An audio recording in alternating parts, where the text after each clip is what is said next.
नमस्कार साथियों, स्वागत है आपका हमारे online YouTube platform DS education में। मैं हूं दिनेश साहू। तो एसएससी 2025 के लिए जो हमारी जीके जीएस या फिर स्टैटिक जीके की सीरीज चल रही थी, इसके अंतर्गत आज हमारा 5th लेक्चर है। 4 लेक्चर ऑलरेडी हमने कंप्लीट कर लिए हैं, तो वो 4 लेक्चर आप ज़रूर देख लीजिए। आज का जो लेक्चर है ये पॉलिटी या फिर संविधान आप बोल सकते हो, इससे रिलेटेड एक बहुत ही इंपॉर्टेंट लेक्चर होने वाला है। आर्टिकल, शेड्यूल और पार्ट, अनुच्छेद, अनुसूचियाँ और भाग, है ना। यदि हम बात करें पॉलिटी की, तो सबसे ज़्यादा पूछा जाने वाला ये टॉपिक है और सबसे ज़्यादा वेटेज इस टॉपिक का रहा है। सिर्फ एसएससी ही नहीं बल्कि हर एक एग्जाम का ये बहुत ट्रेंडिंग टॉपिक होता है। एक ना एक क्वेश्चन आना तय है, तो यहाँ से आपका मिनिमम एक क्वेश्चन तो आएगा ही, 1 से 2 क्वेश्चन भी आ सकते हैं। तो वीडियो को पूरा देखिए, बहुत सारे इंपॉर्टेंट आर्टिकल, शेड्यूल्स और पार्ट हमने यहाँ पर डिस्कस करे हैं। ठीक है, चलिए, बहुत अच्छा रिवीजन होने वाला है आपका। यदि आपको इस टॉपिक की पीडीएफ चाहिए तो सिंपली आप प्ले स्टोर या फिर ऐप स्टोर से हमारी एप्लीकेशन को डाउनलोड करिए। लिंक मैंने डिस्क्रिप्शन बॉक्स में दे रखी है, वहाँ पर आपको पीडीएफ वाले फोल्डर में जाना है। पीडीएफ के बाद आप एसएससी जीके जीएस 2025 के फोल्डर में जाएंगे, तो जितने भी हमारे लेक्चर हैं सारी पीडीएफ आपको बिल्कुल फ्री ऑफ कॉस्ट मिल जाएंगी। कोई यदि दिक्कत होती है आपको डाउनलोड करने पे, तो इस नंबर पर आप व्हाट्सअप कर सकते हैं। आपकी जो भी समस्या है उसका समाधान किया जाएगा। डिफरेंट फाउंडेशन कोर्स हैं, इनको भी आप चेकआउट कर सकते हैं। आप फिलहाल अभी ये 2 प्लेलिस्ट फॉलो करिए, ये जो एसएससी 2025 जीएस ट्रेंडिंग टॉपिक्स हैं, है ना। तो अभी ये 5 जो हमारे एमसीक्यूज़ वाली सीरीज चल रही है, टॉपिक लगभग कंप्लीट हो गए हैं। 5वां लेक्चर है। कुछ अन्य स्टैटिक टॉपिक आपको यहाँ पर मिल जाते हैं। इसके अलावा आप हमारी ज्योग्राफी की, इंडियन ज्योग्राफी की सीरीज़ फॉलो कर सकते हैं, वर्ल्ड ज्योग्राफी की सीरीज़ फॉलो कर सकते हैं, पॉलिटी की सीरीज़ फॉलो कर सकते हैं। तो यहाँ पर डिफरेंट टॉपिक्स आपको मिल जाएंगे। करंट अफेयर 2025 के भी लगातार लेक्चर्स हमारे आ रहे हैं, जैसे कि अपॉइंटमेंट्स के लेक्चर आ चुके हैं, अवार्ड एंड ऑनर आ चुका है, 6 मंथ का करंट अफेयर आ चुका है। अभी बहुत जल्द हमारा स्पोर्ट्स करंट अफेयर आने वाला है। ठीक है, तो आप हमारी ये सीरीज़ को जरूर फॉलो करिए, बहुत अच्छा कंटेंट है, एक बार जा करके आप वहाँ पर देख सकते हैं। इसके अलावा आप हमें सपोर्ट करने के लिए हमारा चैनल भी ज्वाइन कर सकते हैं, राइट। इसमें कुछ मैं अलग से वीडियो भी अपलोड करता रहता हूँ, तो आप हमें सपोर्ट कर सकते हैं हमारे चैनल को ज्वाइन बटन यहाँ पर क्लिक करके, राइट। तो आज हमारा ये जो लेक्चर है 5th लेक्चर है, शेड्यूल, इसके अलावा आर्टिकल और जो पार्ट्स हैं, है ना, इससे रिलेटेड होने वाला है। डिफरेंट और टॉपिक्स बचे हैं, है ना। तो यदि देखिए आप हमें सपोर्ट करना चाहते हैं, इतना अच्छा कंटेंट हम दे रहे हैं, प्रीवियस लेक्चर्स आप देख ही सकते हैं, तो थोड़ा सा आप वीडियोस को शेयर जरूर करिए, क्योंकि अभी काफ़ी ज़्यादा कम व्यूज़ आ रहे हैं, है ना। अभी स्टार्टिंग में हमने ये 10 टॉपिक प्लान करे थे, यदि अच्छा रिस्पांस देते हैं तो उसको हम आगे 20 टॉपिक भी यहाँ पर कंप्लीट करेंगे। तो चलिए सीधे हम पहला क्वेश्चन डिस्कस कर लेते हैं। देखिए, पहला क्वेश्चन है, संविधान की कौन सी अनुसूची राज्यों और केंद्र के बीच में शक्तियों के वितरण से संबंधित है। Which schedule deals with the distribution of powers between union and state, है ना। बहुत इंपॉर्टेंट है। आपको पता है हमारे भारतीय संविधान में टोटल 12 अनुसूचियाँ या फिर शेड्यूल्स देखने को मिलते हैं, है ना। और इसमें यदि हम बात करें तो जो राज्यों और केंद्र के बीच में शक्तियों के वितरण से संबंधित अनुसूची है वो है 7th शेड्यूल या फिर 7वीं अनुसूची। बहुत इंपॉर्टेंट है। पूरी की पूरी 12 अनुसूचियां ही बहुत इंपॉर्टेंट है, किसी न किसी अनुसूची से क्वेश्चन आता रहता है। अभी हम पूरी अनुसूचियों को डिस्कस करेंगे, आपको पता ही होगा। देखिए, आपको पता ही होगा कि जो 7th शेड्यूल है ना, इसमें 3 लिस्ट हैं। एक है संघ सूची, राइट, जिसको हम यूनियन लिस्ट बोलते हैं। एक होती है राज्य सूची, इसको हम स्टेट लिस्ट बोलते हैं। और एक होती है समवर्ती सूची या फिर कंकरेंट लिस्ट, इसको हम बोलते हैं ना। जो संघ सूची है इसमें केंद्र सरकार कानून बनाती है। जो राज्य सूची होती है, स्टेट लिस्ट होती है, इसमें स्टेट गवर्नमेंट या फिर राज्य सरकार कानून बनाते हैं। समवर्ती सूची में दोनों ही मिलकर के कानून बनाते हैं, राइट। तो ये सारी चीज़ें आपको पता होगा। इसके अलावा मूल संविधान की अभी यदि हम बात करें तो संघ सूची में लगभग 100 सब्जेक्ट दिए गए, मतलब 100 सब्जेक्ट पर केंद्र सरकार यहाँ पर कानून बना सकती है। जो राज्य सूची यहाँ पर 61 सब्जेक्ट हैं, 61 सब्जेक्ट हैं। और जो समवर्ती सूची यहाँ पर 52 सब्जेक्ट हमें देखने को मिलते हैं, राइट। मूल संविधान में कुछ और चीज़ें थी, वहाँ से क्वेश्चन वैसे नहीं आता है। एक बार आप यहाँ पर डिटेल मैंने पूरी लिखी हुई है, तो यहाँ पर आप इसको देख सकते हैं। जैसे कि देखिए, संघ सूची, राज्य सूची और समवर्ती सूची, यूनियन लिस्ट, स्टेट लिस्ट और कंकरेंट लिस्ट। जब मूल संविधान था, जब हमारा संविधान बनकर के रेडी हुआ था, तब 97, 66 और 47 सब्जेक्ट थे, है ना, केंद्र सूची, राज्य सूची और समवर्ती सूची में। लेकिन वर्तमान में 100, 61 और 52 सब्जेक्ट है, मतलब अलग अलग समय पर अलग अलग कॉन्स्टिट्यूशन अमेंडमेंट हुए, संविधान संशोधन हुए और इनकी संख्या वर्तमान में इतनी है। तो ये थोड़ा सा दिमाग में रख लीजिएगा।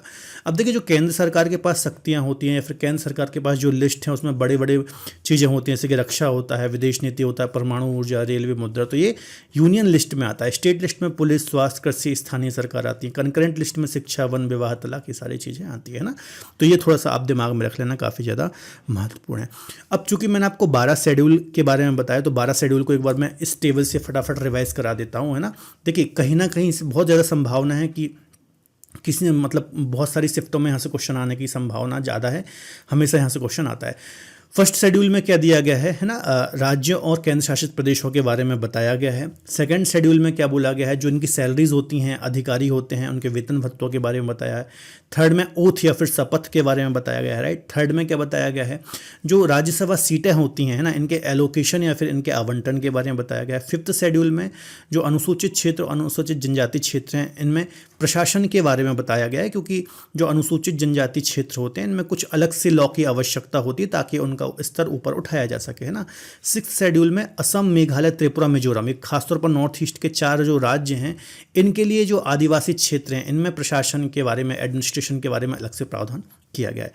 सेवंथ शेड्यूल जो अभी हमने डिस्कस किया, 3 लिस्ट हैं यहाँ पर। आठवीं भी काफ़ी इंपॉर्टेंट है, यहाँ पर 22 भाषाओं का जिक्र किया गया है। मूल संविधान में 14 भाषाएं थी, आपको पता ही होगा।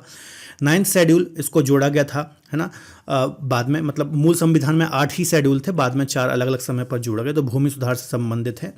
इसके अलावा इस पर सेपरेट लेक्चर है, वो आप थोड़ा सा देख सकते हैं, हमारे चैनल पर आपको मिल जाएगा, है ना। 10वीं अनुसूची की बात करें, दल बदल से संबंधित है। 11th शेड्यूल की बात करें, पंचायती राज से रिलेटेड है। और 12 या फिर 12वीं अनुसूची की बात करें, नगरीय निकाय से संबंधित है।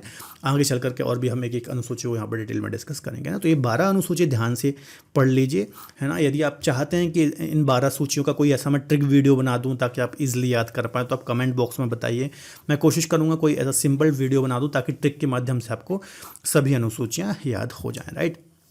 इसके अलावा इसका ही मैंने माइंड मैप भी यहाँ पर बनाया हुआ है, तो उसको आप देख सकते हैं।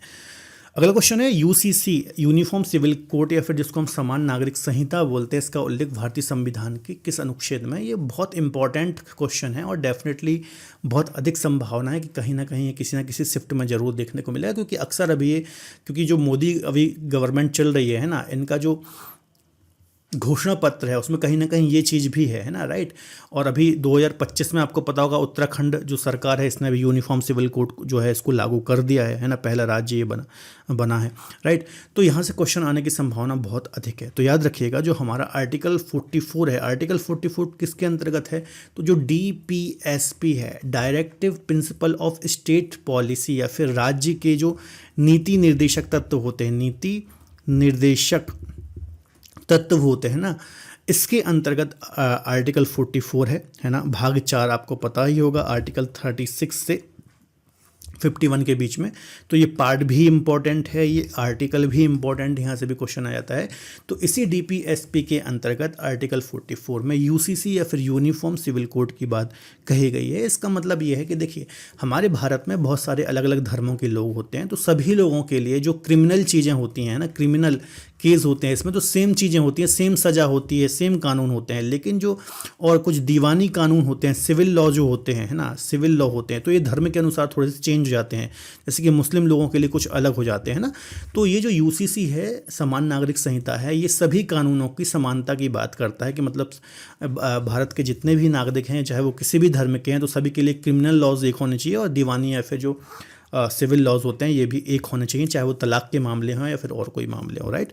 तो ये चीज़ बोलती है समान नागरिक संहिता, मतलब पूरे देश में एक ही संहिता हो, एक ही कानून हो, राइट। तो आर्टिकल 44 पार्ट 4 याद रखिएगा, आर्टिकल 36 से लेकर के 51 के बीच में है ना। इसमें कहा गया है, राज्य भारत के समस्त क्षेत्र के नागरिकों को एक समान नागरिक संहिता, मतलब एक समान कानून की बात करता है। UCC का उद्देश्य भारत के सभी नागरिकों के लिए व्यक्तिगत कानून, पर्सनल लॉ, जैसे कि विवाह, तलाक, उत्तराधिकार को समान बनाता है, भले ही वो किसी भी धर्म के। मतलब जो भी सिविल लॉज होते हैं, है ना, सिविल लॉज का मतलब क्या होता है, 2 प्रकार के कानून होते हैं। एक तो होता है फौजदारी, है ना, फौजदारी, या फिर जिसको हम बोलते हैं क्रिमिनल, है ना, क्रिमिनल, मतलब आपने किसी का मर्डर कर दिया, किसी को किडनैप कर लिया, रेप हो गया, बलात्कार, तो ये सब आते हैं क्रिमिनल लॉ। तो ये सबके लिए सेम है। एक होते हैं दीवानी, एक होते हैं दीवानी मामले, या फिर एक होते हैं सिविल लॉस, है ना। तो ये धर्म के अनुसार कुछ कुछ चेंजेस आ जाते हैं, जैसे कि मुस्लिमों के लिए कुछ अलग हैं। तो यही इन जो ये दीवानी लॉज हैं इनकी समानता की बात करता है यूसीसी, आपको याद रखना है। और हाल ही में 2025 में उत्तराखंड राज्य यूसीसी को लागू करने वाला पहला राज्य बन गया। इसके अलावा हमारा एक और राज्य है गोवा, वहाँ पर भी यूनिफॉर्म सिविल कोड काफ़ी पहले से लागू है, चूँकि वहाँ पर आपको पता है पुर्तगालियों का शासन था, तो काफ़ी पहले से यहाँ पर ये चीज़ लागू है। तो ये करंट अफेयर से भी यहाँ से क्वेश्चन आ सकता है, ये दोनों ही चीज़ें याद रखना है, ठीक है दोस्तों। यदि क्लास पसंद आ रही है, आपको देख रहे हैं, तो आप प्लीज़ वीडियो को शेयर जरूर करें, क्योंकि क्या होता है व्यूज़ कम आते हैं तो हमारा भी मोटिवेशन कम होता है ना। जो ये कॉन्टेंट है, क्वेश्चन बनाने में काफ़ी मेहनत लगती है। डिटेल डिस्क्रिप्शन में कोशिश करता हूँ कि 20 क्वेश्चन के माध्यम से आपका बहुत अच्छा रिविज़न करा दूँ, है ना। तो इसके लिए काफ़ी मेहनत लगती है लेक्चर बनाने में, कई 5, 6, 7, 8 घंटे का समय लग जाता है, राइट। तो थोड़ा सा आप सपोर्ट करिए, वीडियोस को बस शेयर करिए। शेयर करने में आपका कुछ नहीं जाता, इससे क्या होगा, व्यूज़ ज़्यादा आएंगे, ज़्यादा लोगों तक कंटेंट पहुंचेगा, तो हमें भी इससे मोटिवेशन मिलेगा और लगातार हम आगे भी ऐसा कंटेंट आपके लिए ला पाएंगे, राइट।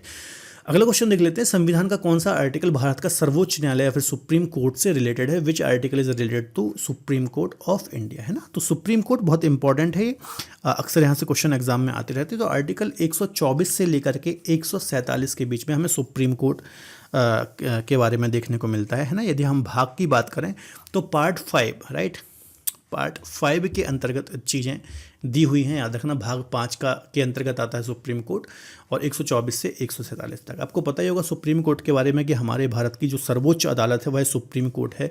मतलब जैसे कि मान लीजिए कोई नॉर्मल केस होता है तो सबसे पहले कहाँ आता है, अधीनस्थ न्यायालय जो होते हैं, अधीनस्थ न्यायालय, डिस्ट्रिक्ट कोर्ट वगैरह जो होते हैं, यहाँ पर आता है। यहाँ से केस कहाँ जाता है, यदि आप डिसीजन से संतुष्ट नहीं हैं या फिर और किसी प्रकार की दिक्कत है, तो आप फिर उच्च न्यायालय में जाते हैं। कहाँ जाते हैं, उच्च न्यायालय या फिर हाई कोर्ट में जाते हैं, जो कि लगभग 25 है, हर स्टेट का लगभग एक हाई कोर्ट होता है ना। और यहाँ से भी यदि आप इस चैलेंज को मतलब कोई भी डिसीजन है इसको चैलेंज करना चाहते हो तो आप सुप्रीम कोर्ट जाते हो, है ना। तो ये एक पूरा सिस्टम बना हुआ है हमारे यहाँ न्यायपालिका का, लेकिन इसके ऊपर कुछ भी नहीं है। जो सुप्रीम कोर्ट ने डिसीजन दे दिया वो फाइनल डिसीजन होगा, राइट। तो इस प्रकार से हमारे यहाँ न्यायिक व्यवस्था काम करती है, और 124 से 47 के बीच में यह हमें देखने को मिलता है, आपको याद रखना है, ठीक है। यहीं पर यदि मैं हाई कोर्ट की बात करूं, उच्च न्यायालय की बात करूं, तो 214 से लेकर के 231 के बीच में हमें ये देखने को मिलता है उच्च न्यायालय के बारे में। तो ये बात भी आपको याद रखना है, कई बार यहाँ से क्वेश्चन एग्जाम में आ जाता है, राइट। तो देख लेते हैं आर्टिकल 124 से 147 तक भारत के सर्वोच्च न्यायालय की गठन शक्तियों और कार्यों का उल्लेख किया गया है, जबकि 214 से 231 तक हमें हाई कोर्ट की चीज़ें देखने को मिलती है। 233, 34, 35, 36, 37 यहाँ पर अधीनस्थ न्यायालय देखने को मिलते हैं ना। 233 से लेकर के 237 के बीच में अधीनस्थ न्यायालय या फिर सबऑर्डिनेट कोर्ट देखने को मिलते हैं। देखिए, यदि पॉलिटी आप मुझसे पढ़ना चाहते हैं तो इंडिविजुअल पॉलिटी का कोर्स है, पॉलिटी की बहुत सारी डेमो क्लासेस भी आपको हमारे यूट्यूब चैनल में, पॉलिटी की एक प्लेलिस्ट है अभी लेटेस्ट में, उसको आप देख सकते हैं। चाहे तो मैं आपको आई बटन में दे दूंगा लिंक, वहाँ से आप चेकआउट कर सकते हैं वीडियो। वो पूरा फाउंडेशन कोर्स है, उसमें सारे कंसेप्ट क्लियर किए गए हैं, और ऐसा नहीं है बहुत ज़्यादा लेक्चर, लगभग आपको वहाँ पर 35 से 40 लेक्चर में कंप्लीट जो पॉलिटी है ये कंप्लीट कराई गई है। एसएससी वालों के लिए बिल्कुल परफेक्ट बैच है, आप उसको ज़रूर अवेल करिए यदि करना चाहते हैं तो। और बहुत सारे डेमो वीडियोज़ है, मैं आपको परचेस करने को नहीं बोल रहा हूँ, पहले आप आराम से देखिए, सुकून से, पसंद आता है तो लीजिए, वरना मत लीजिए, राइट। चलिए आगे बात कर लेते हैं। कुछ इंपॉर्टेंट आर्टिकल है, जैसे कि आर्टिकल 124 इस सर्वोच्च न्यायालय या फिर हाई कोर्ट की स्थापना की बात करता है, बहुत इंपॉर्टेंट आर्टिकल है। एक आर्टिकल 129 है, ये अभिलेख न्यायालय या फिर कोर्ट ऑफ रिकॉर्ड की बात करता है। अभिलेख न्यायालय क्या है, इसकी थोड़ा सा समझ लेते हैं। देखिए क्या होता है कि सुप्रीम कोर्ट जो होता है या फिर जो हाई कोर्ट होता है, इनके जो भी डिसीजन होते हैं ना, इन्होंने जो भी डिसीजन, जैसे कि मान लीजिए कोई भी एक केस था, है ना, और इस केस का फाइनल एक कोई डिसीजन सुनाया गया है ना, तो ये जो डिसीजन है अपने आप में कोर्ट ऑफ रिकॉर्ड होगा, मतलब इसको रिकॉर्ड के रूप में मेंटेन किया जाएगा। मान लो सेम केस किसी और हाई कोर्ट में चल रहा है ना, और इसके डिसीजन में किसी प्रकार की दिक्कत आ रही है, तो इस प्रीवियस केस का रेफरेंस लेकर के आप इसका डिसीजन सुना सकते हो, है ना। इसको कोर्ट ऑफ रिकॉर्ड बोलते हैं। साथ ही साथ इसमें एक चीज़ और आती है कि यदि आप जो सर्वोच्च न्यायालय और हाई कोर्ट हैं या फिर उच्च न्यायालय हैं राज्यों में, इसकी आप अवमानना नहीं कर सकते, इसकी अवमानना के लिए भी दंड का प्रावधान होता है, राइट। आर्टिकल 131 में इसकी मूल आधिकारिकता या फिर ओरिजिनल ज्यूरिसडिक्शन से रिलेटेड चीज़ें बताई गई हैं, मतलब राज्यों और केंद्र सरकार के बीच में विवादों को सुलझाने का अधिकार देता है। आर्टिकल 136 विशेष अनुमति याचिका, किसी भी न्यायालय के द्वारा दिए गए निर्णयों के विरुद्ध विशेष अनुमति से अपील सुन सकता है सुप्रीम कोर्ट, राइट। आर्टिकल 143 काफ़ी ज़्यादा इम्पोर्टेंट है। राष्ट्रपति इसमें परामर्श ले सकता है सुप्रीम कोर्ट से, है ना। किसी भी प्रकार की कोई मान लीजिए न्याय से संबंधित कोई परामर्श की आवश्यकता है तो सुप्रीम कोर्ट से मान सकता है। तो ये कुछ इंपॉर्टेंट आर्टिकल मैंने आपको बता दिए। बाकी 124 से लेकर के 147 के बीच में हमें पूरा सुप्रीम कोर्ट का प्रावधान देखने को मिलता है, आपको याद रखना है। यदि आप कोई भी ऐसा पॉलिटी का टॉपिक मुझसे पढ़ना चाहते हैं कि सर इस टॉपिक में काफ़ी ज़्यादा दिक्कत आती है, तो आप मुझे बस कमेंट करिए। वो टॉपिक ज़्यादा से ज़्यादा जो लोग कमेंट करेंगे, उस कमेंट को लाइक करेंगे, तो मैं कोशिश करूँगा वो टॉपिक कवर करा दूँ। अगला क्वेश्चन है, भारतीय संविधान का भाग 20 किस विषय से संबंधित है ना। पार्ट जो 20 है इंडियन कॉन्स्टिट्यूशन का, ये किससे रिलेटेड है। तो पार्ट 20 की यदि हम बात करें तो ये कॉन्स्टिट्यूशन अमेंडमेंट या फिर अमेंडमेंट ऑफ इंडियन कॉन्स्टिट्यूशन से रिलेटेड है। यदि आपको संविधान में संशोधन करना है ना, संविधान में यदि संशोधन होना है तो ये किसके अनुसार होता है, भाग 20 में आर्टिकल 368 दिया गया है ना, तो इसके अनुसार ही संविधान संशोधन किया जाता है, आपको याद रखना है। और काफ़ी ज़्यादा इंपॉर्टेंट है ये संविधान संशोधन वाला पार्ट, ठीक है। तो पार्ट 20 और आर्टिकल, ये दोनों ही बहुत इंपॉर्टेंट है, आर्टिकल भी और पार्ट भी आपको याद रखना है।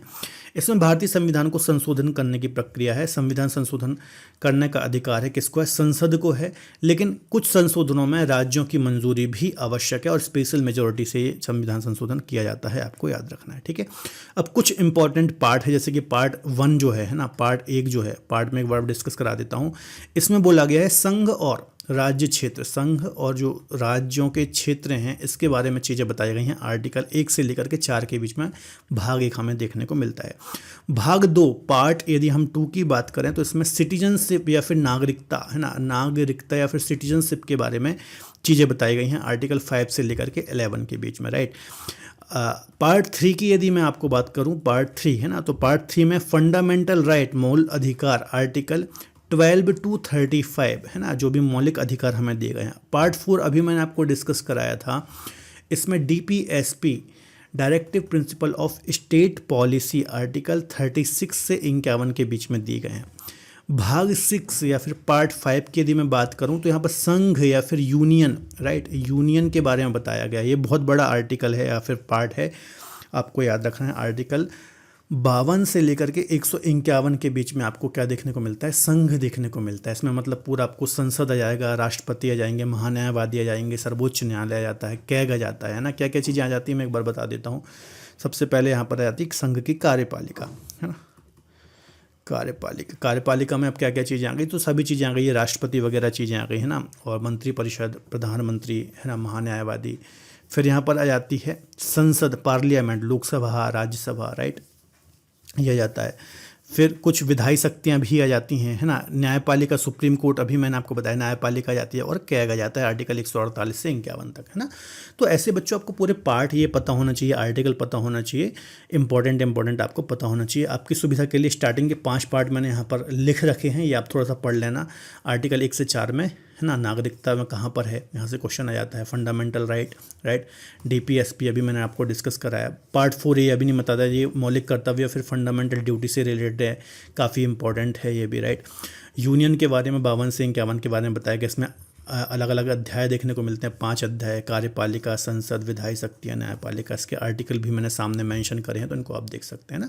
तो आपकी सहायता के लिए पूरा कंटेंट मैंने दिया है, आप इस PPT को जरूर पढ़ें, इस लेक्चर को जरूर देखिए। रिवीजन के हिसाब से बेस्ट है ना, इसका आप यदि रिवीजन करेंगे ना तो बेस्ट है, और अच्छे से आपको समझ में चीज़ें आएंगे। अगले क्वेश्चन को डिस्कस करने से पहले थोड़ा सा मैं आपको अपडेट देना चाहूँगा। एक तो PDF आपको बिल्कुल फ्री में हमारी एप्लीकेशन पर मिल ही जाएगी, है ना, और एप्लीकेशन को रेटिंग जरूर दें यदि आपको कंटेंट पसंद आता है तो, है ना।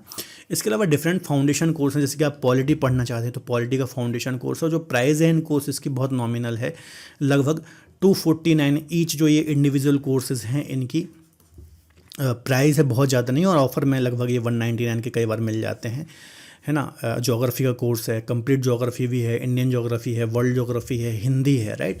तो हर एक कोर्स यहाँ पर हैं खासतौर पर जीएस के कोर्स अभी अवेलेबल हैं यहाँ पर। धीरे धीरे हम और भी सब्जेक्ट प्लान करेंगे यहाँ पर। ये कॉन्टैक्ट नंबर है, तो इस पर भी आप कॉल या फिर व्हाट्सअप कर सकते हो किसी प्रकार की दिक्कत के लिए। यदि आपकी कोई फाइनेंशियल प्रॉब्लम है तो भी आप मुझे इस नंबर पर मैसेज कर सकते हैं। मैं कई बार आपको बहुत अच्छा ऑफर भी दे दूंगा, है ना। जिन भी बच्चों को फाइनेंशियल प्रॉब्लम है या फिर वो फीस अफोर्ड नहीं कर सकते तो मुझसे बात भी कर सकते हैं, राइट। कंप्लीट जीएस पढ़ना चाहते हैं तो एसएससी के लिए बिल्कुल परफेक्ट बैच है संकल्प जीएस फाउंडेशन बैच, जहाँ पर फैक्ट से लेकर के कंसेप्ट तक की सारी क्लैरिटी आपको यहाँ पर मिलती है।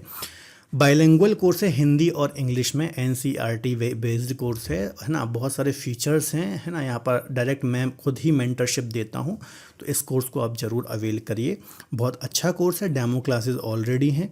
किसी भी प्रकार की क्वेरी के लिए इस नंबर पर भी कॉल या फिर व्हाट्सअप कर सकते हैं, ठीक है। चलिए आगे डिस्कस कर लेते हैं। अगला क्वेश्चन है, 5th क्वेश्चन है, किस आर्टिकल में भारत के प्रधानमंत्री और केंद्रीय मंत्रिपरिषद का उल्लेख हमें देखने को मिलता है। प्राइम मिनिस्टर और काउंसिल ऑफ मिनिस्टर के बारे में देखने को मिलता है, तो बहुत इंपॉर्टेंट आर्टिकल है। हमारे भारतीय संविधान में जो पार्ट 5 है, इसके अंतर्गत आर्टिकल 74 है ना। अभी हमने कार्यपालिका को डिस्कस किया था, तो इसके अंतर्गत ही हमें भारत के प्रधानमंत्री और मंत्रिपरिषद या फिर काउंसिल ऑफ मिनिस्टर का उल्लेख हमें देखने को मिलता है। आपको पता ही होगा कि जो कार्यपालिका के प्रमुख होते हैं वो राष्ट्रपति होते हैं, है ना। कौन होते हैं? प्रेसिडेंट होते हैं। लेकिन इनकी वास्तविक शक्तियों का यूज़ है वो कौन करते हैं? प्रधानमंत्री और मंत्रिपरिषद या फिर काउंसिल ऑफ मिनिस्टर्स करते हैं, तो ये आपको पता ही होगा, ठीक है। आर्टिकल 74 में। आर्टिकल 75 है इसी के बाद में, इसमें क्या दिया हुआ है? तो इसमें दिया गया है प्रधानमंत्री की नियुक्ति राष्ट्रपति करेंगे, है ना। तो नियुक्ति से संबंधित चीज़ें दी गई हैं, जो भी मंत्रिपरिषद और पीएम होते हैं ना, तो पीएम और काउंसिल ऑफ मिनिस्टर्स जो होते हैं इनकी अपॉइंटमेंट या फिर नियुक्ति से संबंधित चीज़ें दी गई हैं। आर्टिकल 74 हो गया, 75 हो गया, है ना। 76 की बात करें, है ना, तो यहाँ पर महान्यायवादी अटॉर्नी जनरल के बारे में बताया गया है ना। आर्टिकल 77 की यदि मैं बात करूं तो भारत सरकार के जो अन्य कार्य हैं इनके बारे में बताया गया है। आर्टिकल 78 की बात करूं, आर्टिकल 78 की यदि मैं बात करूं तो भारत के राष्ट्रपति के प्रति प्रधानमंत्री का जो कर्तव्य होता है उसके बारे में चीज़ें बताई गई हैं ना। तो आर्टिकल 74, 75, 76 ये काफ़ी इंपॉर्टेंट है, ये दिमाग में रख लीजिएगा। काफ़ी क्वेश्चन आते हैं यहाँ से, बार बार क्वेश्चन रिपीट होते रहते हैं, राइट। तो अनुच्छेद 74 में कहा गया है कि राष्ट्रपति मंत्रिपरिषद की सलाह पर कार्य करेगा, इसकी अध्यक्षता प्रधानमंत्री करेंगे, राइट। बाकी कुछ ये इंपॉर्टेंट आर्टिकल हैं, किसके क्या प्रावधान है यहाँ पर लिखे हुए हैं, थोड़ा सा आप इनको पढ़ लेना, है ना। आर्टिकल्स ये 75 बहुत इंपॉर्टेंट है, 74 काफ़ी इंपॉर्टेंट है, 76 काफ़ी इंपॉर्टेंट है ना। तो ये थोड़ा सा आप देख लेना। अगला क्वेश्चन है, भारत के राष्ट्रपति के महाभियोग की प्रक्रिया किस अनुच्छेद से संबंधित है? The impeachment process of president of India is mentioned in which article, है ना। महाभियोग, इम्पीचमेंट, ये क्या होता है? तो इम्पीचमेंट मतलब राष्ट्रपति को यदि पद से हटाना है ना, तो इनको पद से हटाने के लिए एक खास प्रकार की प्रक्रिया का जिक्र किया गया है जिसको हम बोलते हैं महाभियोग, है ना। तो आर्टिकल 61 में राष्ट्रपति पर महाभियोग की प्रक्रिया का उल्लेख किया गया है, आपको याद रखना है। मतलब राष्ट्रपति को महाभियोग के द्वारा ही हटाया जा सकता है, ये चीज़ इसमें बताई गई है, आपको याद रखना है। महाभियोग के संबंध में एक लेक्चर भी है मेरे चैनल पर, उसको आप देख सकते हैं, डिटेल में लेक्चर है खासतौर पर राष्ट्रपति के संबंध में, तो वो आप देख लीजिए, तो वहाँ से आपको चीज़ें समझ में आएगी। विशेष बहुमत से संसद के द्वारा इसको हटाया जा सकता है, ठीक है। यदि कब हटाया जाएगा? जब राष्ट्रपति के द्वारा संविधान का अतिक्रमण या फिर उल्लंघन किया जाएगा, तो ही उस संबंध में हटाया जा सकता है, ठीक है। अब चूंकि राष्ट्रपति की बात आई है तो राष्ट्रपति से रिलेटेड कुछ इंपॉर्टेंट आर्टिकल हैं, वो आपको डिस्कस करा देता हूँ, क्योंकि बार बार यहाँ से क्वेश्चन आते हैं। इसी से रिलेटेड एक और आर्टिकल है, जैसे कि आर्टिकल 123 है ना, यहाँ पर राष्ट्रपति को अध्यादेश, ये भी बहुत इंपॉर्टेंट है, अध्यादेश जारी करने की शक्ति देता है राष्ट्रपति को, है ना। आर्टिकल 123 याद रखना। अध्यादेश मतलब क्या होता है? जैसे कि फॉर एग्जाम्पल संसद का, है ना, संसद का कोई भी सत्र नहीं चल रहा है ना, संसद का यदि कोई भी सत्र नहीं चल रहा है तो उस समय क्या होगा? उस समय मान लो ऐसे किसी अर्जेंट कानून की आवश्यकता है, तो राष्ट्रपति जो है एक अध्यादेश जारी करके एक टेम्परेरी कानून बना सकता है, लेकिन जब सत्र स्टार्ट होगा तो फिर उसको संसद से मंजूरी मिलना भी आवश्यक है ना। तो ये अध्यादेश वाली चीज़ें हैं। आर्टिकल 52, आर्टिकल 52 में राष्ट्रपति के बारे में बताया गया कि भैया भारत में एक राष्ट्रपति होगा, there shall be a president of India, है ना। इसके अलावा और भी बहुत सारी चीज़ें हैं, यहाँ पर मैंने पूरी लिस्ट बना दी है। 52 में भारत के राष्ट्रपति के बारे में चीज़ें बताई गई हैं। आर्टिकल 53 जो है इसकी शक्ति के बारे में बताया गया है। आर्टिकल 54 में निर्वाचन से संबंधित है कि इसका निर्वाचन कैसे होता है। आर्टिकल 55 जो है निर्वाचन की प्रक्रिया बताई गई है। 56 में कार्यकाल के बारे में बताया गया है, ठीक है। 57 में पुनर्निर्वाचन के बारे में बताया गया है। इनकी योग्यताओं के बारे में 58 में बताया गया है। 59 में सेवा शर्तों के बारे में बताया गया है ना। शपथ ग्रहण 60 में बताया गया है। 61 में महाभियोग अभी हमने डिस्कस किया, ठीक है। 62 में रिक्ति के संबंध में निर्वाचन है, उतना इंपॉर्टेंट नहीं है। आर्टिकल 123 अध्यादेश बहुत इंपॉर्टेंट है। आर्टिकल 143 या राष्ट्रपति को यदि कोई परामर्श चाहिए तो सुप्रीम कोर्ट से वो परामर्श ले सकता है, ठीक है। तो इसमें कुछ इंपॉर्टेंट आर्टिकल मैं आपको एक बार मेंशन कर देता हूँ। आर्टिकल 52 है ना, ये वाला पढ़ लीजिए, है ना। निर्वाचन 54 पढ़ लीजिए, इम्पॉर्टेंट है ना। प्रक्रिया से भी क्वेश्चन कई बार आ जाते हैं। और राष्ट्रपति की योग्यताएं वगैरह, ठीक है। सेवा शर्तें, शपथ दिमाग में रख लो थोड़ा सा। महाभियोग पढ़ लो, है ना। आर्टिकल 123 पढ़ लो। और ये कुछ इंपॉर्टेंट आर्टिकल मैंने मेंशन कर दिए, वैसे तो सारे पढ़ लीजिए, है ना, तो इम्पॉर्टेंट है।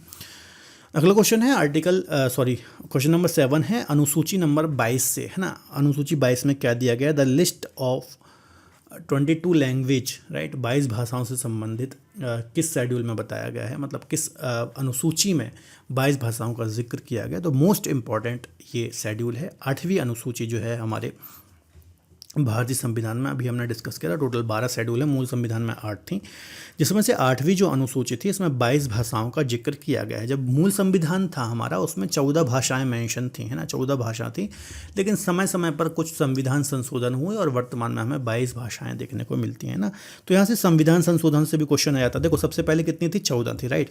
तो सबसे पहला जो संविधान संशोधन हुआ 1967 में हुआ था, याद रखना है। ये 21 कॉन्स्टिट्यूशन अमेंडमेंट या फिर 21वां संविधान संशोधन था। और इसके द्वारा याद रखना सिंधी लैंग्वेज जो है, सिंधी, इसको जोड़ा गया था। तो कितनी हो गई, 15 लैंग्वेज हो गई टोटल, ठीक है।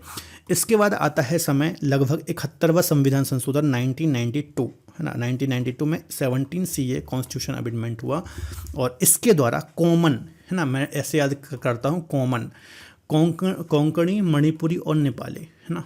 कोंकणी, मणिपुरी और नेपाली, ये 3 लैंग्वेज जोड़ेगी। कॉमन से याद कर लीजिए या फिर आप और कोई कोड, है ना, इंग्लिश के कोड भी आप यूज़ कर सकते हो। तो कॉन्स्टिट्यूशन 71वां कॉन्स्टिट्यूशन अमेंडमेंट था 1992 में और इसके द्वारा कोंकणी, मणिपुरी और नेपाली जोड़े गई। फिर आता है समय लगभग 2003 का, ठीक है, 2003 का, जब 92 कॉन्स्टिट्यूशन अमेंडमेंट होता है। और मैस बोडो, इसको मैं याद करता हूँ, मैस बोडो, मैथिली संथाली, कौन सी, मैथिली, संथाली, राइट, बोडो और डोंगरी, ये लैंग्वेजेस जोड़ी जाती हैं, है ना। तो ये जो तीनों कॉन्स्टिट्यूशन अमेंडमेंट हैं, तो यहाँ पर देखो ये 15 हो गई थी, फिर 15 और 3 18 हो गई, 18 और 4 22 हो गई, है ना। तो इस प्रकार से 14 से 22 भाषाएं बनी। और यहाँ पर जो ये 8वीं अनुसूची है ना, और ये जो 3 संविधान संशोधन बताए कब हुए, कौन कौन सी लैंग्वेज जोड़ गई, तो यहाँ से कहीं से भी क्वेश्चन आ जाता है। मोस्ट इंपॉर्टेंट है, ध्यान से आप पढ़ लीजिएगा। आपकी सहायता के लिए पूरी चीज़ें मैंने यहाँ पर मेंशन कर रखी हैं, तो इसको बढ़िया से पढ़ लीजिए, याद कर लीजिए, बहुत इंपॉर्टेंट है। ईयर भी इंपॉर्टेंट है, संविधान संशोधन भी इंपॉर्टेंट है, कौन कौन सी लैंग्वेजेस जोड़ी गई ये भी बहुत ज़्यादा इंपॉर्टेंट है, राइट। चलिए अगला क्वेश्चन डिस्कस कर लेते हैं। आर्टिकल 324, राइट, बहुत इंपॉर्टेंट है आर्टिकल 324। ये निर्वाचन आयोग या फिर जो इलेक्शन कमीशन है इससे रिलेटेड है। आपको पता ही होगा भारत में जो भी चुनाव होते हैं, खासतौर पर राज्य के, लोकसभा के या अन्य चुनाव भी होते हैं, इसके लिए निकाय है निर्वाचन आयोग, ठीक है। तो ये चुनाव करवाते हैं, आर्टिकल 324 में इसका प्रावधान है। और 25 जनवरी 1950 को इसका गठन किया गया था, याद रखिएगा, बहुत इंपॉर्टेंट डेट है। और 25 जनवरी को ही हम राष्ट्रीय मतदाता दिवस, है ना, मतदाता दिवस के रूप में भी सेलिब्रेट करते हैं। मुख्य चुनाव आयोग के साथ मुख्य निर्वाचन आयोग जो है, इसमें एक मुख्य चुनाव आयुक्त और कुछ अन्य चुनाव आयुक्त होते हैं। इनकी एज की बात करूँ तो 6 वर्ष और 65 वर्ष इनकी एज होती है, ये थोड़ा सा दिमाग में रख लेना, है ना। और राष्ट्रपति या फिर जो प्रेसिडेंट होते हैं, है ना, प्रेसिडेंट के द्वारा इनकी नियुक्ति की जाती है ना। तो ये कुछ डिटेल भी आप दिमाग में रख लीजिएगा, यहाँ से कई बार एग्जाम में क्वेश्चंस देखने को मिल जाते हैं। ये सारी डिटेल जो मैंने आपको बताई है ना, ये इंपॉर्टेंट है, यहाँ से क्वेश्चन एग्जाम में आ सकते हैं, दिमाग में रख लीजिएगा। अगला क्वेश्चन डिस्कस कर लेते हैं।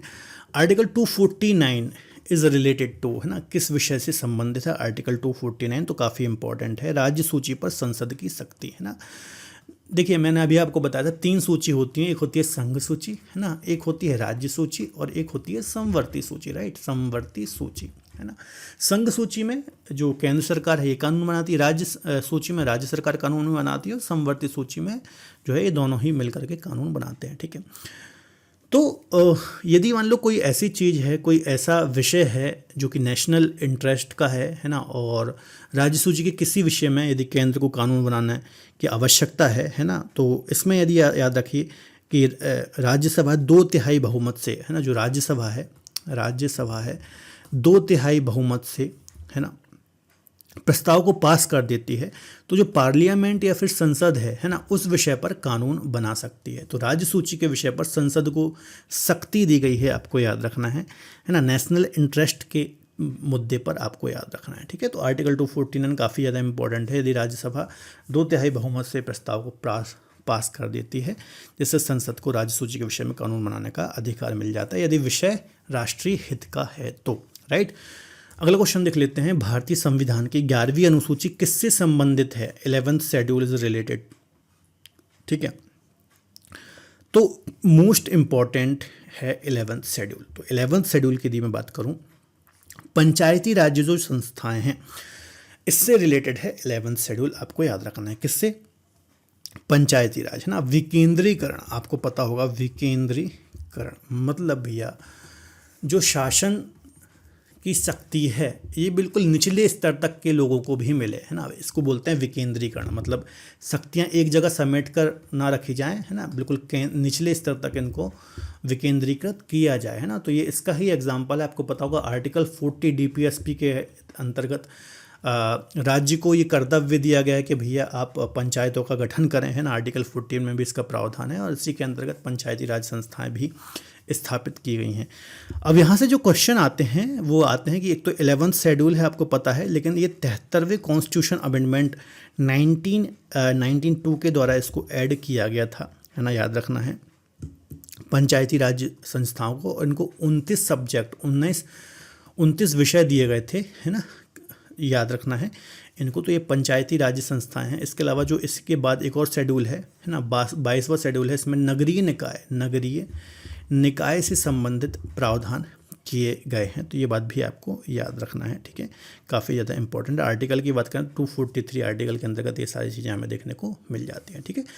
तो वही सारी चीज़ें यहाँ पर मैंने डिटेल में भी मेंशन कर दी हैं, इनको थोड़ा सा आप पढ़ लीजिएगा। 29 विषय हैं, है ना, और यहाँ पर कौन कौन सी चीज़ें आती हैं ये भी थोड़ा सा आप देख लीजिएगा, काफ़ी ज़्यादा इंपॉर्टेंट है। अगला क्वेश्चन है, अनुच्छेद 79 किसका वर्णन करता है? Article 79 of Indian constitution describes, है ना, आर्टिकल 79। तो यहाँ से भी काफ़ी बार क्वेश्चन आया है एग्जाम में। तो राज्यसभा और लोकसभा के गठन से संबंधित है आर्टिकल 79। राज्यसभा और लोकसभा के गठन या फिर फॉर्मेशन से रिलेटेड है आर्टिकल 79, आपको याद रखना है। मतलब संसद के गठन का उल्लेख किया गया है ना, संसद का गठन, है ना, सीधी सी बात है, संसद की बात करता है आर्टिकल 79, आपको याद रखना है, संसद के गठन से संबंधित चीज़ें हैं।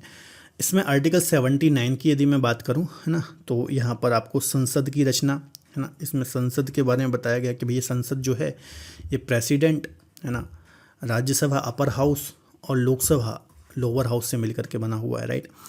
आर्टिकल 80 में अपर हाउस जो राज्यसभा है ना, राज्यसभा है, अपर हाउस इसको हम बोलते हैं, ठीक है, राज्यों की सभा जो होती है, इसकी संरचना, इसके स्ट्रक्चर को बताया गया है, ठीक है। आर्टिकल 81 जो है ना, इसमें लोकसभा की संरचना के बारे में बताया गया है ना। तो याद रखना ये काफ़ी इंपॉर्टेंट है तीनों आर्टिकल, किसमें क्या बताया गया है ना, यहाँ से कई बार एग्जाम में क्वेश्चन आ जाते हैं। तो आर्टिकल 79 ये वही चीज़ यहाँ पर लिखी हुई है, कौन सा अपर हाउस है कौन सा लोअर हाउस है ये आपने पढ़ा ही होगा इंडियन पॉलिटी में, ठीक है। तो यहाँ पर डिटेल लिखी हुई है, इसको आप देख लीजिए। अगला क्वेश्चन है, भारतीय संविधान का कौन सा अनुच्छेद विधान परिषद लेजिस्लेटिव काउंसिल के गठन की बात करता है, राइट। तो लेजिस्लेटिव काउंसिल से रिलेटेड या फिर विधान परिषद के गठन से रिलेटेड आर्टिकल 169 है, आपको याद रखना है, जो कि राज्यों में हमें देखने को मिलता है, ठीक है। तो आपको पता ही होगा कि राज्यों में जो व्यवस्था होती है ना, राज्यों में व्यवस्था कैसी होती है, कुछ राज्यों में एक सदन ही होता है, विधानसभा, है ना, मतलब विधानसभा और प्लस राज्यपाल, राज्यपाल से मिलकर के वहाँ की जो विधायिका है वो चलती है, राइट। लेकिन कुछ राज्य जो हैं, है ना, कुछ राज्य जो हैं, खासतौर पर यदि मैं बात करूँ तो 6 राज्य ऐसे हैं जहाँ पर द्विसदनात्मक व्यवस्था है, जिसको हम बोलते हैं विधानमंडल, है ना। इसको मतलब विधानमंडल ही बोलते हैं, इसको भी हम क्या बोलेंगे, विधानमंडल ही बोलेंगे। विधानमंडल मतलब यहाँ का जो विधानमंडल है 2 से मिलकर के बना हुआ है, और कई राज्यों में विधानमंडल जो है वहाँ पर विधान परिषद होती है, विधान परिषद होती है, राइट। जैसे कि राज्यसभा होती है या अपर हाउस होता है, फिर विधानसभा होती है, विधानसभा होती है, लोअर हाउस होता है, और राज्यपाल होते हैं। क्या होते हैं, राज्यपाल होते हैं। तो इस प्रकार की व्यवस्था हमें देखने को मिलती है। तो आर्टिकल 169 में विधान परिषद हमें देखने को मिलता है, और 6 राज्यों में विधान परिषद हमें देखने को मिलती है। कौन कौन से 6 राज्य हैं, तो याद रखना, उत्तर प्रदेश है एक राज्य, ठीक है, फिर एक राज्य बिहार है ना, तेलंगाना है, आंध्र प्रदेश है और महाराष्ट्र है। तो इन 6, 1 2 3 4 5, एक राज्य रह गया, एक राज्य और कौन सा है, तो महाराष्ट्र हो गया, कर्नाटका, हाँ एक कर्नाटका है ना। तो ये 6 राज्यों में हमें विधान परिषद देखने को मिलता है, मतलब इन 6 राज्यों में द्विसदनात्मक व्यवस्थाएं हमें देखने को मिलती हैं, ठीक है। जो पार्ट 6 है, भाग 6 है ना, भाग 6 के अंतर्गत ये सारी चीज़ें हैं, मतलब राज्य स्टेट के बारे में बताया गया है, स्टेट या फिर राज्य के बारे में बताया गया। इसके पहले जो पार्ट अभी हमने डिस्कस किया था पार्ट 5, इसमें केंद्र या फिर यूनियन के बारे में बताया गया, और पार्ट 6 में पूरा राज्य के बारे में। काफ़ी बड़ा है ये पूरा भाग। आर्टिकल 152 से लेकर के आर्टिकल 152 से 137 के बीच में हमें ये सारी चीज़ें देखने को मिलती हैं, राइट। तो इसमें से एक है ये जो राज्यों में जो विधायिका होती है, इसके बारे में बताया गया है, याद रखिएगा, काफ़ी ज़्यादा महत्वपूर्ण है। आगे तक डिस्कस कर लेते हैं। यहाँ पर डिटेल भी लिखी हुई है, इसको मैं हटा देता हूँ। तो यहाँ पर देख लीजिए, आर्टिकल 169 के अनुसार यदि किसी राज्य में विधानसभा उस राज्य के विधान परिषद बनाने या फिर समाप्त करने का प्रस्ताव पारित करती है, तो संसद उसे मंजूरी देती है, तो उस राज्य में विधान परिषद बनाई जा सकती है ना। अब यदि मान लो 6 राज्यों में मैंने बताया कि विधान परिषद है, यदि किसी राज्य में, जैसे कि for example MP, Madhya Pradesh में अभी क्या है, राज्य विधान परिषद का प्रावधान नहीं है, ठीक है।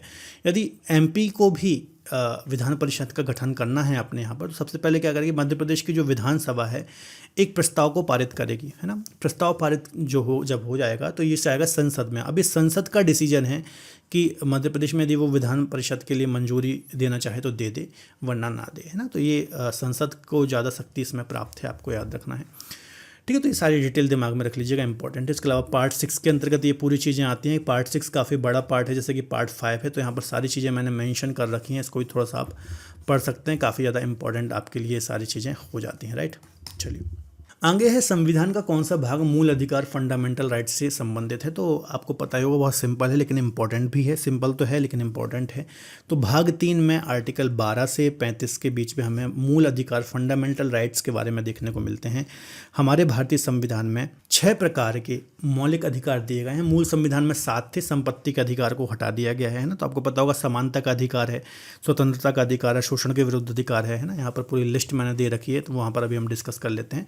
तो भाग 3 12 से 35 में मूल अधिकार हैं, फंडामेंटल राइट्स के बारे में बताया गया है। समानता का अधिकार 14 से 18, स्वतंत्रता का अधिकार 19 से 22, शोषण के विरुद्ध अधिकार 23-24, धार्मिक स्वतंत्रता का अधिकार 25-28, राइट। संस्कृति शिक्षा का अधिकार 29-30 और संवैधानिक उपचारों का अधिकार आर्टिकल 32 के अंतर्गत देखने को मिलता है। तो ये थोड़ा सा आप पढ़ लीजिएगा, काफ़ी ज़्यादा महत्वपूर्ण है, ठीक है। और बाकी और भी आर्टिकल, जैसे कि आर्टिकल 17 से बहुत क्वेश्चन आते हैं, अस्पर्शता अनटचबिलिटी से रिलेटेड है, एक क्वेश्चन भी मैंने लिया है, काफ़ी आता है। आर्टिकल 19 बहुत इंपॉर्टेंट है, तमाम तरीके की स्वतंत्रताओं के बारे में दिया गया है। आर्टिकल 21 काफ़ी इंपॉर्टेंट है ना। तो बहुत सारे इंपॉर्टेंट आर्टिकल, आर्टिकल 32 काफ़ी इंपॉर्टेंट है। तो ये कुछ आर्टिकल पढ़ लीजिएगा, अभी हम आगे भी और भी आर्टिकल यहाँ पर डिस्कस करेंगे।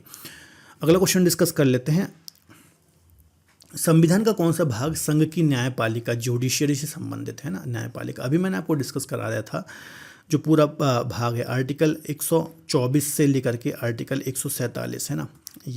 ये जुडिशियरी से संबंधित है। भाग 5 है ना, भाग 5 में यूनियन के बारे में बताया गया है। यूनियन या फिर जो संघ है, इसके बारे में बताया गया। संघ की कार्यपालिका, संघ की न्यायपालिका, संघ की विधायिका, प्रेसिडेंट, राइट, कैग, ये सारी चीज़ों के बारे में बताया गया पार्ट 5। अभी प्रीवियस क्वेश्चन में मैंने सारी चीज़ें आपको डिस्कस कराई थी, है ना।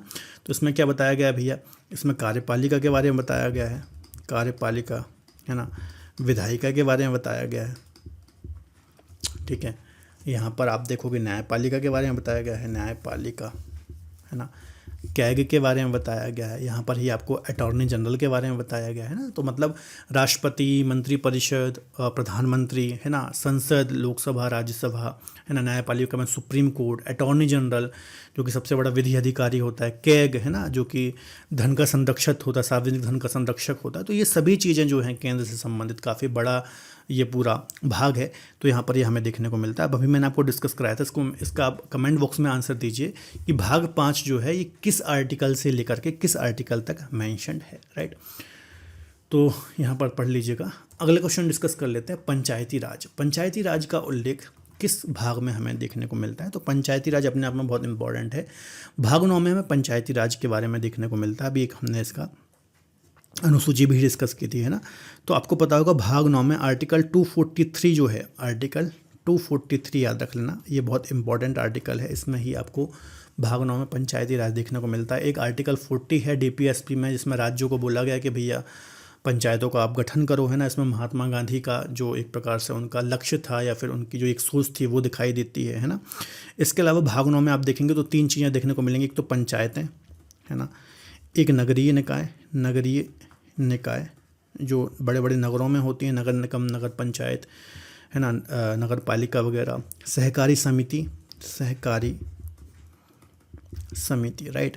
तो ये सब ये भाग 9 में है, ये 9A में है ना, और ये 9B में है, ये 9B में है, ठीक है। इसको जोड़ा गया था 73वें कॉन्स्टिट्यूशन अमेंडमेंट 1992 के द्वारा है ना। इसको जोड़ा गया था 74वें कॉन्स्टिट्यूशन अमेंडमेंट 1992 के द्वारा। इसको जोड़ा गया था 97th कॉन्स्टिट्यूशन अमेंडमेंट 2011 के द्वारा, ठीक है। तो ये सारी चीज़ें दिमाग में रख लीजिएगा, बहुत इंपॉर्टेंट है। कॉन्स्टिट्यूशन अमेंडमेंट बहुत इंपॉर्टेंट है, पार्ट बहुत इंपॉर्टेंट है। अनुसूची कौन सी, कमेंट बॉक्स में आंसर दीजिए। अभी हमने थोड़ी देर पहले इसको डिस्कस किया है ना। कौन सी अनुसूची में नगर पंचायतों पंचायतों के बारे में बताया गया है, इसका आप कमेंट बॉक्स में आंसर दीजिए, ठीक है। यहाँ पर सारी चीज़ें मेंशन है, एक बार पढ़ लीजिएगा।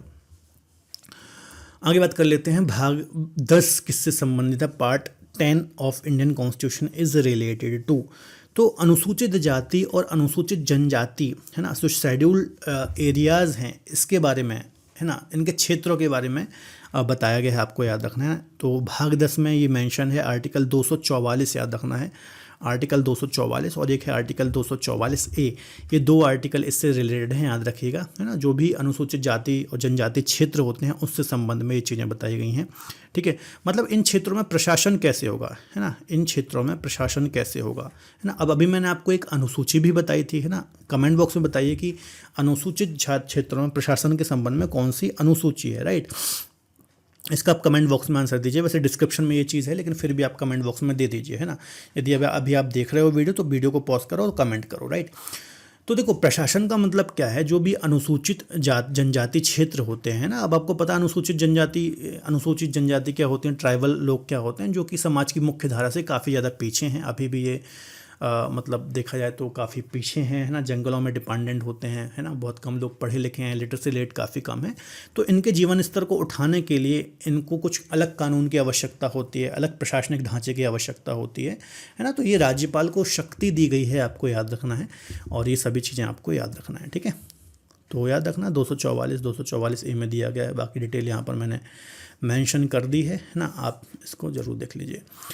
अगला क्वेश्चन है, भारतीय संविधान का कौन सा अनुच्छेद सर्वोच्च न्यायालय को रिट जारी करने की शक्ति देता है ना। रिट तो आपको पता होगा, जो सुप्रीम कोर्ट है और हाई कोर्ट है ये रिट जारी करते हैं है ना। रिट जारी करने का मतलब ये है, मान लो कोई लोक सेवक है ना, कोई लोक सेवक मतलब सरकारी कर्मचारी है, इसने आपके मौलिक अधिकारों का हनन कर लिया, मौलिक अधिकारों का या फिर फंडामेंटल जो आपको राइट्स मिले हैं उनका हनन कर लिया, तो आप डायरेक्ट सुप्रीम कोर्ट या फिर हाई कोर्ट का दरवाज़ा खटखटा सकते हो है ना। ये एकमात्र ऐसी चीज़ है जहाँ पर आप supreme court, high court direct जा सकते हो। नहीं तो फिर नॉर्मल प्रोसीजर होता है, सबसे पहले आप सबऑर्डिनेट कोर्ट जाओगे, फिर हाई कोर्ट जाओगे, फिर सुप्रीम कोर्ट जाओगे। लेकिन एकमात्र एक ऐसी चीज़ है, मौलिक अधिकार का यदि कोई हनन करता है तो आर्टिकल 32 के तहत आप डायरेक्ट सुप्रीम कोर्ट जा सकते हो। तो याद रखना, बहुत इंपॉर्टेंट आर्टिकल है। डॉक्टर भीमराव अंबेडकर ने इसको भारतीय संविधान की आत्मा, सोल ऑफ इंडियन कॉन्स्टिट्यूशन की भी संज्ञा दी है। तो आप समझ सकते हो ये कितना इंपॉर्टेंट आर्टिकल होगा।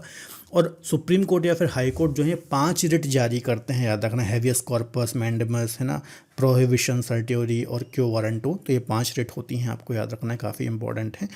और हाई कोर्ट की यदि हम बात करें तो हाई कोर्ट के में जो रिट जारी करने की शक्ति है आर्टिकल 226 है, तो याद रखना है ना। हाई कोर्ट की बात करें तो 226 है और सुप्रीम कोर्ट की बात करें आर्टिकल 32 है, राइट।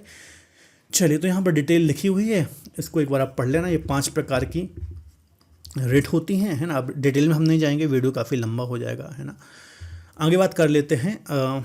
आर्टिकल 280 किससे रिलेटेड है? आर्टिकल 280 की बात हो रही है, तो वित्त आयोग जो है ना, फाइनेंस कमीशन जो है इससे संबंधित है, वित्त आयोग से रिलेटेड है। और 5 वर्ष के लिए इसका गठन होता है, वित्त आयोग जो होता है ना, 5 वर्ष के लिए इसका गठन होता है। और राज्य और केंद्रों के बीच में वित्तीय संसाधनों के वितरण की सिफारिश करता है ये आयोग, आपको याद रखना है, काफ़ी इंपॉर्टेंट आर्टिकल है, दिमाग में रख लीजिएगा, ठीक है। आगे बात कर लेते हैं तो यहाँ पर देख लीजिए, 5 वर्ष के लिए गठन होता है और केंद्र और राज्यों के बीच में वित्तीय संसाधनों के वितरण की सिफारिश करता है। आर्टिकल 19 की क्वेश्चन 19 की बात कर लेते हैं। 110 मोस्ट इम्पॉर्टेंट है ये भी, है ना। आर्टिकल 110 किससे रिलेटेड है? तो धन विधेयक या फिर मनी बिल, है ना। धन विधेयक जो है सिर्फ लोकसभा में ही पेश होता है, याद रखना है। ये कभी भी राज्यसभा में पेश नहीं हो सकता, है ना। इसमें ज़्यादा जो शक्तियाँ हैं लोकसभा को है, राज्यसभा को शक्तियाँ बिल्कुल नहीं हैं इसमें, है ना। और कौन सा विधेयक धन विधेयक है या फिर नहीं, इसका डिसीजन भी कौन लेता है? लोकसभा स्पीकर ही लेता है, याद रखना है। आर्टिकल 110 में इसका प्रावधान किया गया। इसके आसपास का एक और आर्टिकल है, आर्टिकल 108, याद रखिएगा, है ना। इसमें ज्वाइंट सिटिंग या फिर संयुक्त बैठक का प्रावधान है। यहाँ पर यदि कोई भी ऐसा कोई विधेयक है, कोई बिल है जिस पर दोनों हाउस की नहीं बन पा रही है, तो ज्वाइंट सिटिंग का प्रावधान है, याद रखना है। और इसमें भी लोकसभा ज़्यादा पावरफुल हो जाती है, क्योंकि इसकी अध्यक्षता भी लोकसभा स्पीकर करता है और इसकी जो मेंबर्स हैं वो भी ज़्यादा होते हैं, तो यहाँ पर भी लोकसभा ज़्यादा पावरफुल होती है। तो ये 2 आर्टिकल आसपास के हैं। आर्टिकल 108 में ज्वाइंट सिटिंग है, आर्टिकल 110 में धन विधेयक है। तो ये थोड़ा सा आप दिमाग में रख लेना, दोनों आर्टिकल मैंने यहाँ पर मेंशन कर रखे हैं। आज का लास्ट क्वेश्चन है आर्टिकल 17, मोस्ट इंपॉर्टेंट है, मल्टीपल टाइम एग्जाम में क्वेश्चन आया है। फंडामेंटल राइट या फिर मौलिक अधिकार से संबंधित अस्पर्शिता उन्मूलन, अनटचेबिलिटी, है ना, को एबॉलिश करने से रिलेटेड है, आपको याद रखना है। आर्टिकल 20 बहुत ही ज़्यादा इंपॉर्टेंट है। इसमें क्या बोला गया है कि भैया जो भी अनुसूचित जाति के लोग हैं, है ना, इनके साथ आप छुआछूत का व्यवहार नहीं कर सकते, है ना। इस आर्टिकल के तहत ही बहुत सारे कानून बनाए गए हैं, है ना, जिसके अंतर्गत बहुत सारी सजाओं का प्रावधान है ना। तो अस्पृश्यता का अंत, छुआछूत का अंत की बात करता है आर्टिकल 17, आपको याद रखना है। और तो काफ़ी ज़्यादा इंपॉर्टेंट है ना। आर्टिकल 19 में आपको डिस्कस करा देता हूँ, इसमें स्वतंत्रताओं के बारे में डिस्कस किया गया है, फंडामेंटल राइट से ही रिलेटेड है। तो यहाँ पर मैंने आपके लिए लिस्ट बना दी है, article 19A, 19(2)B, C, D, E, F, है ना। 19(1)A में बताया गया अभिव्यक्ति की स्वतंत्रता भी है ना। आप जो कुछ भी बोल सकते हो, कुछ भी नहीं, मतलब आपको बोलने की स्वतंत्रता है, फ्रीडम ऑफ स्पीच जो है आपको आर्टिकल 19(1)A के अंतर्गत मिलती है ना। प्रेस की स्वतंत्रता जो है वो भी इसके अंतर्गत ही दी गई है। 1B में बात करें तो भैया आप बिना हथियारों के शांतिपूर्ण सभा कर सकते हो, है ना। फिर C में बोला गया कि भैया आप यूनियन बना सकते हो, ठीक है, पूरे देश में स्वतंत्रता से आ जा सकते हो, है ना, कहीं भी रह सकते हो, व्यापार कर सकते हो। तो ये सभी आर्टिकल बहुत इंपॉर्टेंट हैं, ये आप याद रखिएगा। कमेंट बॉक्स में आपको बताना है कि आर्टिकल 21 किससे रिलेटेड है, इसका आप कमेंट बॉक्स में आंसर दीजिए। तो दोस्तों ये 20 इंपॉर्टेंट क्वेश्चन मैंने डिस्कस कराए हैं आपको, और 20 इंपॉर्टेंट क्वेश्चन के अंतर्गत important article, important amendment, important part, important schedule मैंने डिस्कस कराया, और ये वही सारे हैं जो बार बार रिपीट होते हैं, है ना। इसके अलावा देखिए एक लेक्चर में, ये बहुत बड़ा अपने आप में लेक्चर्स हैं तो कंप्लीट करना पॉसिबल नहीं, लेकिन फिर भी मैंने आपका रिवीजन करा दिया है। तो वीडियो यदि पसंद आया तो प्लीज़ वीडियो को लाइक ज़रूर करें। ये PDF बिल्कुल फ्री में आप डाउनलोड कर सकते हैं। हमारे PDF वाले फोल्डर में जाइए, वहाँ से SSC 2025 के फोल्डर में जाइए, वहाँ से आप फ्री में डाउनलोड कर सकते हैं। प्रीवियस जो लेक्चर हैं उसकी भी आप डाउनलोड कर सकते हैं PDF। कोई दिक्कत हो तो इस नंबर पर मैसेज करिए, व्हाट्सअप करिए या फिर कॉल कर सकते हैं, है ना। डिफरेंट फाउंडेशन कोर्स हैं, अच्छी बात है कि इंडिविजुअल कोर्सेज भी ले सकते हैं, इन सभी की डेमो क्लासेस भी मिल जाएंगी, आप आराम से देखिए फिर कोर्स अवेल करिए, ठीक है। आप हमें सपोर्ट करने के लिए हमारा चैनल ज्वाइन करिए, है ना, क्योंकि लगातार हम अच्छा कंटेंट दे रहे हैं और आप ज्वाइन करेंगे तो इससे हमें सपोर्ट मिलेगा। इसके अलावा कंप्लीट GS पढ़ना चाहते हैं तो संकल्प GS फाउंडेशन कोर्स अवेल कर सकते हैं। SSC के लिए बिल्कुल परफेक्ट ये कोर्स है, ओके। और इस नंबर पर आप कॉल या मैसेज भी कर सकते हैं किसी प्रकार का डाउट है। तो वीडियो पसंद आए तो प्लीज़ वीडियो को लाइक करें, अपने दोस्तों के साथ शेयर जरूर करें। जो भी क्वेश्चंस मैंने पूछे हैं उसको कमेंट बॉक्स में आंसर दीजिए। यदि कोई टॉपिक आप पढ़ना चाहते हैं SSC के लिए तो वो भी बता सकते हैं, मैं कवर करा दूंगा। मिलते हैं अगले लेक्चर में, अपना ख्याल रखिए और पढ़ते रहिए। बाय बाय, टेक केयर, जय हिंद।